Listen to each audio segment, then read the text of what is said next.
नमस्कार. तुमच्या सर्वांचं स्वागत करतोय आपल्या या चॅनलवर. मित्रांनो, सध्या सोशल मीडियावरती व्हिडिओ मोठ्या प्रमाणात व्हायरल होत आहे. एक फोटो मोठ्या प्रमाणात व्हायरल होत आहे. त्या फोटोमध्ये एक भंतेजी दिसत आहेत आणि ते जे आहेत एका एम-आय-एमच्या कार्यालयामध्ये बसलेले आहेत. तसं तर आपण भंतेजी व त्याचसोबत भंतेजींच्या अंगावरती असणारं चिवट यावरती कधीही बोलू शकत नाही आणि आपली तेवढी लायकी नाही हे आपल्या सर्वांना माहीत आहे. परंतु कधी-कधी काही गोष्टी जर सोशल मीडियावरती व्हायरल होत असतील किंवा कुठे काही गोष्टी घडत असतील, तर त्यावरती आपण वाईट नाही, परंतु त्याबद्दल बोलायला पाहिजे.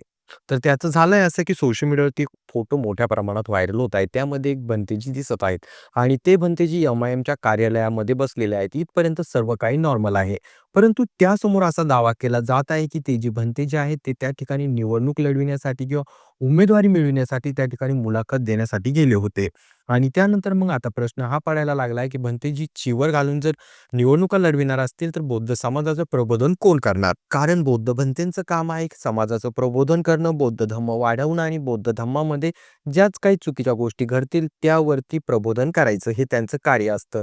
परंतु जर एखादा भंतेजी किंवा एखादी भंतेजी जर त्या ठिकाणी चिवर घालून आणि त्यासोबत चिवर घातल्यानंतर एखाद्या पक्षाला मुलाखत देत आहे कशासाठी? तर त्यांना त्या ठिकाणी उमेदवारी हवी आहे.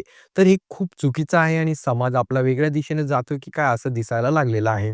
कारण ज्यांच्या खांद्यावरती बौद्ध समाजाला सुधरवण्याची किंवा बौद्ध समाजाला समोर नेण्याची धुरा ठेवण्यात आली, तेच जर असं करत असतील तर समोर आपण काय करायचं?